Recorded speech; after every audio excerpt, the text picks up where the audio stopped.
kasih kita tetap kuat, membara, dan bersemangat untuk kemuliaan Tuhan. Pagi yang luar biasa pagi ini, biar kita semua akan bawa kepada Tuhan setiap cawan hati kita. Kita buka bersama-sama Galatia pasal yang ke-6 ayat 1 sampai yang ke-10. Galatia pasal 6 ayat 1 sampai yang ke-10.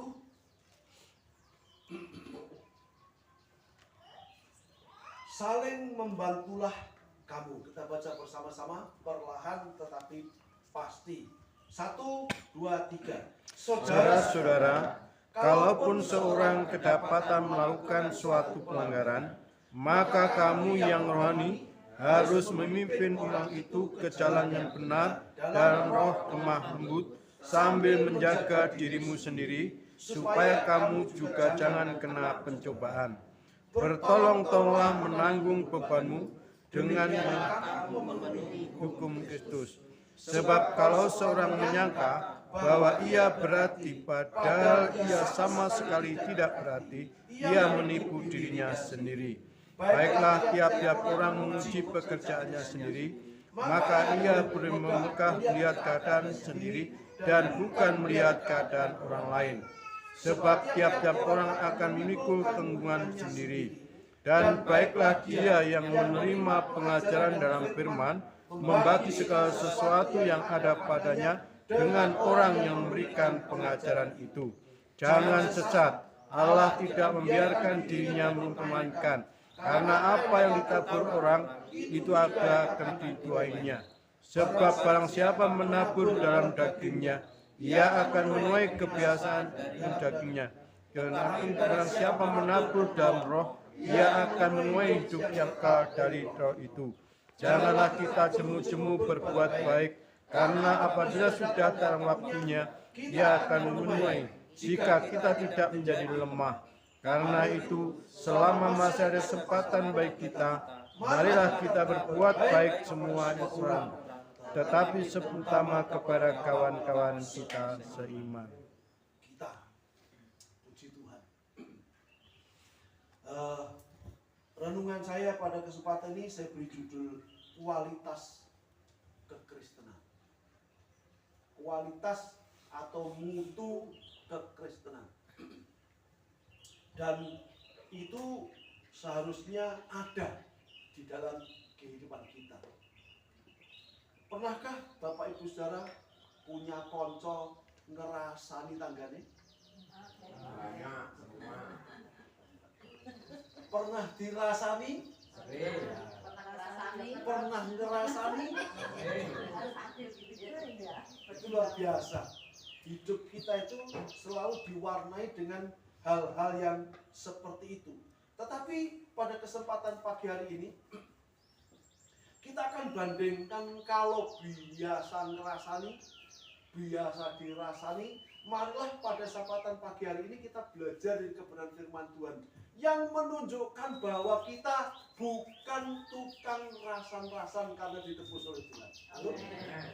Tuhan tidak menebus kita, membeli kita, menyelamatkan kita untuk rasan-rasan. Halo? Tetapi Tuhan ingin melihat bahwa kita adalah Kristen yang berkualitas tinggi, Kristen yang bermutu tinggi, Kristen yang mahal harganya, bukan sembarangan. Kalau semua melakukan berarti sitengan. Halo? Kristen sitengan itu bukan rasa-rasaan, bukan dirasani, bukan dan semuanya itu murahan. Tapi kita adalah berkualitas tinggi, punya kekristenan, punya warna yang bernilai tinggi di hadapan Tuhan. Dan pada saat pagi ini kita belajar dari Rasul Paulus.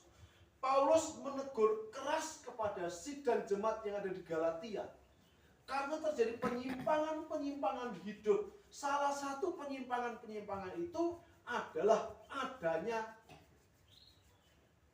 bahasa yang saya sampaikan tadi, banyak orang yang suka rasan-rasan, ngerasani tanggane, Merasa diri yang ngerasani tanggane, lalu kalau sudah ngerasani tanggane, merasa dirinya lebih hebat dari orang yang disalahkan. Healing. Dua-duanya tidak ada nilai plusnya. Yang ngerasani, kalau ketemu orang yang dirasani, sakit hatinya. Yang ngerasani, kenapa ngerasani? Karena dia merasa lebih baik hidupnya dari orang yang dirasani. Nol nilainya di hadapan Tuhan. Karena firman Tuhan memberitahukan mereka melihat orang melakukannya dan merasa tidak sempurna dilakukannya, lalu dikatakannya dirasani, diunek-unek nih. Nek diunek-unek nih itu langsung saudara-saudara. Tapi rasa-rasan itu umak-umik. Nanti aja omong-omong lho ya. Nah, iki mung sampean tok sing tak omongi. Sesuk ketemu kancane ya omong hal yang sama. Alon-alon lho ya, aja. Tapi aja omong-omong. Sampean tok sing pas kuwi tok iki lho. Karena kebiasaan seperti itu menjadi suasana itu, mungkin kalau sebuah gereja suasana akan jadi tidak nyaman. Nek ketemu siji-sijine plerok-plerokan. Halo? Ya toh? Nek ndak plerokan ya ngintip.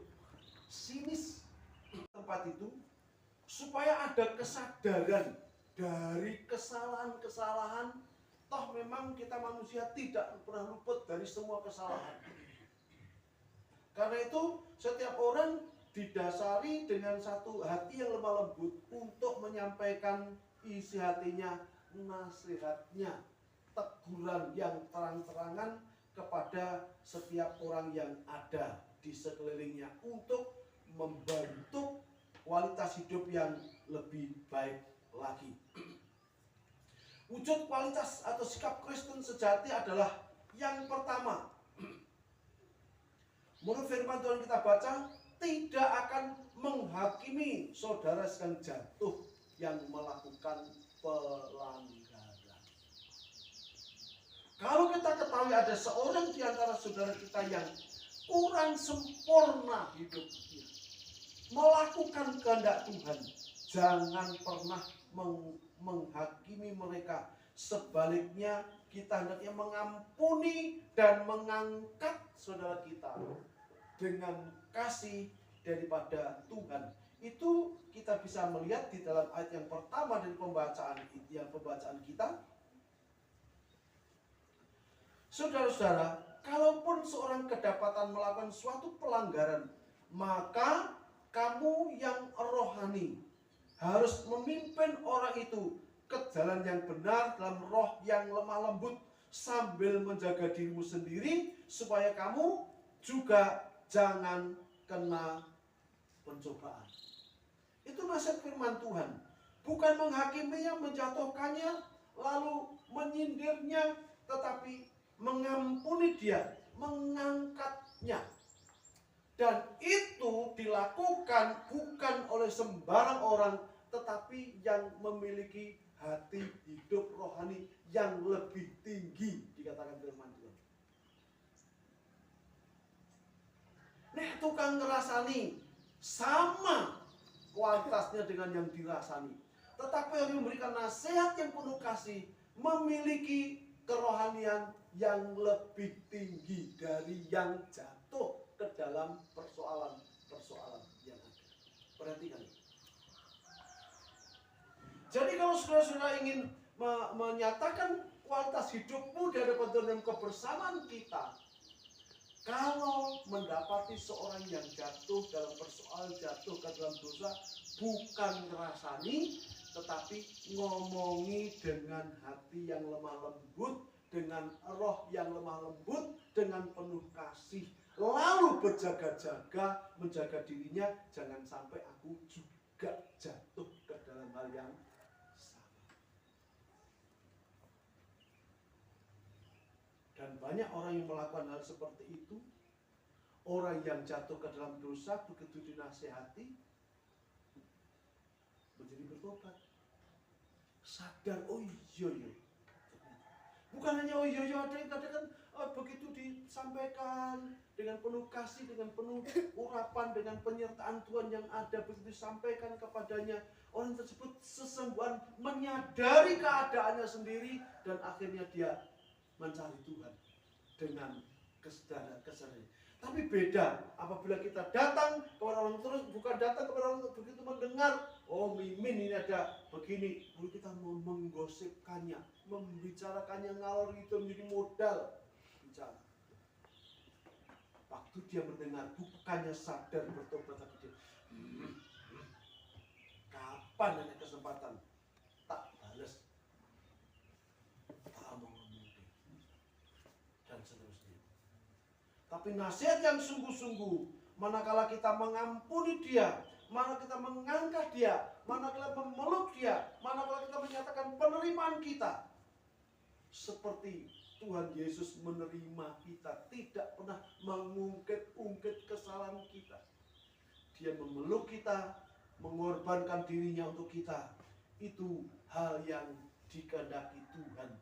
Jadi yang pertama, wujud kualitas kekristenan kita adalah tidak menjadi hakim terhadap sesamanya, atau lebih indahnya perkataan itu tidak menghakimi saudara-saudaranya.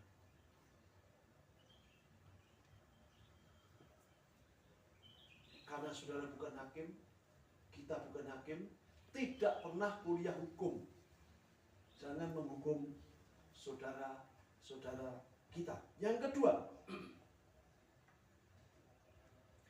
ia menyadari dirinya lemah dan bisa jatuh, sehingga akan selalu berjaga-jaga agar tidak jatuh seperti saudaranya.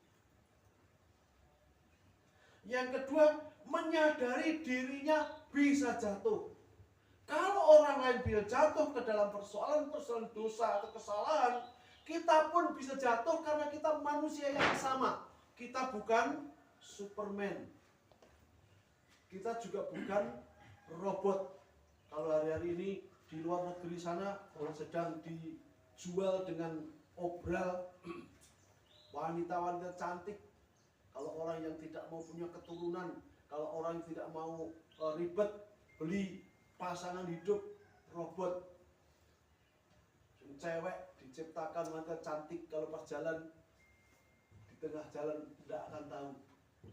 Sudah disopo yang guyu, dijaga ya balas, bersuara menyambut dengan bahasa Inggris, dimudahkan. Ya. Tapi nggak punya rasa, seolah-olah ada rasa, seolah-olah dia begitu cantik, begitu gagah, begitu perkasa. Tetapi saudara-saudara kasih Tuhan, dia bukan manusia, dia robot. Bukan manusia super. Kita adalah sama manusia yang disertai dengan daging kita yang lemah.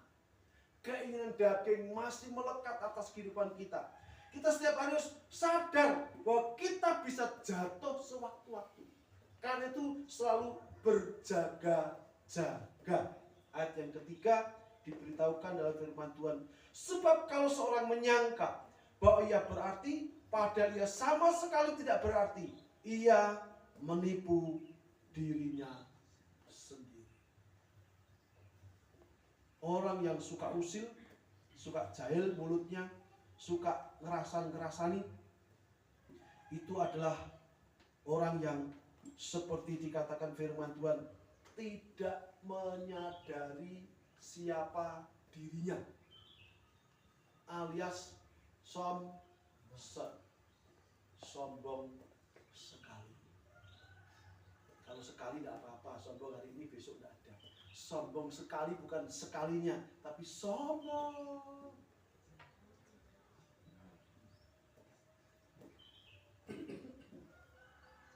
Lalu ini firman Tuhan menegur kepada kita semuanya, mau tunjukkan siapa dirimu, diri kita di hadapan Tuhan. Kualitas Kristen kita seperti apa? Suka menghakimi kah? Atau kita merasa diri kita, aku lebih kuat, aku lebih bisa, lalu suka menyerca orang lain?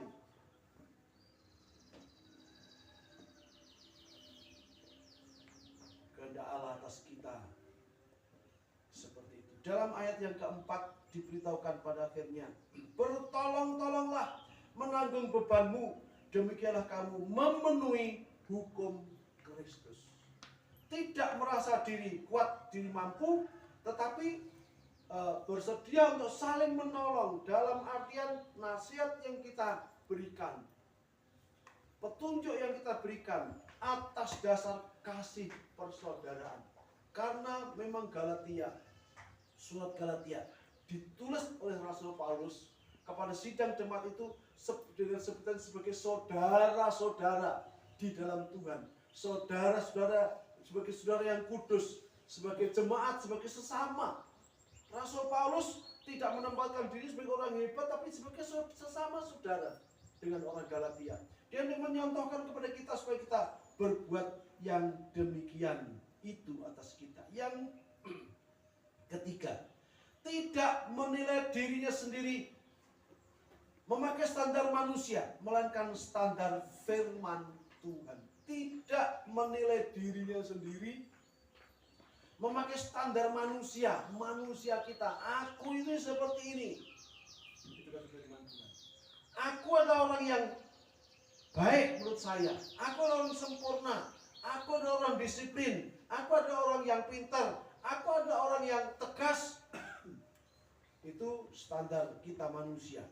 Jadi menempatkan diri kita sebagai orang yang bisa cocok. Sesuai dengan firman, yang lainnya belum. Aku nek tet yo tet, tapi itu nek ora berarti wah.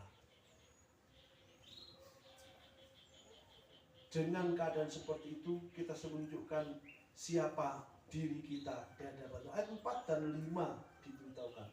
Baiklah tiap-tiap orang menguji pekerjaannya sendiri. Baiklah tiap-tiap orang menguji pekerjaannya sendiri. Maka ia boleh bermegah melihat keadaannya sendiri dan bukan melihat keadaan orang lain. Boleh bangga dengan diri sendiri melihat keadaan, oh ya saya. Tetapi tidak ditunjukkan kepada orang lain. Dari ayat 5, sebab tiap-tiap orang akan memikul tanggungannya sendiri. Kalau saudara merasa diri hebat, dari kehebatan itu saudara akan dihakimi. Dari kehebatan itu saudara akan diukur oleh orang lain. Dan firman Tuhan berpesan agar kita tidak melakukan hal yang demikian tersebut. Yang keempat, ia akan rendah hati menerima teguran firman karena kesalahannya dan bersikap hormat kepada orang yang menegur dengan kasih. Ia yang berbuat salah karena tegurannya berdasarkan kasih daripada Tuhan, karena roh Allah yang menyertai hidupnya, maka pada waktu sudah ditegur kesalahan kita, kita akan menghormati orang yang menegur dengan kasih kepada Tuhan, kepada sesama, kepada yang mendapat pesan daripada Tuhan atas kita. Ayat yang ke-6 kita akan baca bersama-sama. Dan baiklah ia yang menerima pengajaran firman, membagi segala sesuatu yang ada padanya dengan orang yang memberikan pengajaran itu. Bagi menerima pengajaran firman itu dengan sungguh-sungguh, dengan sepenuh hati, dengan takut dan gentar hanya kepada Tuhan saja. Dan kita akan melihat dalam segala sesuatu Paulus terus mendorong supaya orang yang jatuh cepat bertobat karena Allah tidak dapat dipermainkan. Pada waktu kita menerima seluruh teguran dan disampaikannya dengan penuh kasih, orang akan dibawa bertobat. Dan sudah dikasih Tuhan ayat 7 dan 8 memberitahukan kepada kita pesan firman Tuhan itu, jangan sesat. Allah tidak membiarkan dirinya dipermainkan, karena apa yang ditabur orang itu juga yang akan dituainya. Sebab barang siapa menabur dalam dagingnya, dalam keinginannya maksudnya, keinginan daging, ia akan menuai kebinasaan dari dagingnya. Tetapi barang siapa menabur dalam roh, ia akan menuai hidup yang kekal di dalam roh itu. Biarlah firman Tuhan di saat pagi yang indah ini akan menolong kepada kita. Dan akhirnya Rasul Paulus menasihatkan jemaat Galatia agar terus mewujudkan karakter ilahi mereka dengan perbuatan baik dan menjadi berkat untuk setiap orang. Ayat 9 dan 10 disampaikan pesan itu bagi kita semuanya. Janganlah kita jemu berbuat baik.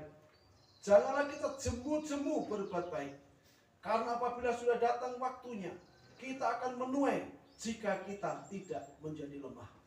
Karena itu selama masih ada kesempatan bagi kita, mari kita berbuat baik kepada semua orang, tetapi terutama kepada kawan-kawan seiman kita. Bapak Ibu Saudara, pesan firman Tuhan kepada setiap orang, kita akan menuai dari apa yang kita tabur. Hukum tabur menuai akan terjadi. Orang yang suka menolong sahabat-sahabat dan memberi pengampunan, kita juga mendapat pengampunan dan pertolongan dari orang-orang lain sekeliling kita. Hukum tabur itu harus kita pahami dan kita terapkan dalam hidup kita, bahwa saatnya kita akan menerima. Kalau itu perbuatan baik yang kita tabur, kita akan terima juga perbuatan baik dari saudara kita. Nasihat yang baik, teguran yang baik, kita juga akan menerima teguran yang baik daripada saudara kita. Dan ini penting bagi kita semuanya, agar dalam setiap perkara yang ada, wujud kekristenan kita yang bermutu tinggi adalah diwarnai pada perbuatan baik. Dalam ayat yang lain diberitahukan, biarlah kebaikan hatimu diketahui semua orang. Tuhan sudah dekat. Jadi saat pagi hari ini kita semua yang sudah datang dengan memuji menyembah kepada Allah, hati kita tetap terarah kepada Tuhan. Berani hari ini berdiri di hadapan Tuhan. Seperti kata firman Tuhan, menguji diri kita masing-masing. Sebab itu yang dikehendaki Tuhan atas setiap kita yang ada. Ayat keempat, baiklah tiap-tiap orang menguji pekerjaannya sendiri. Dan kesempatan pagi hari mari kita berdiri di hadapan Tuhan. Lihatlah siapa diri kita masing-masing. Yang pertama, apakah kita menjadi pribadi yang suka menghakimi orang lain?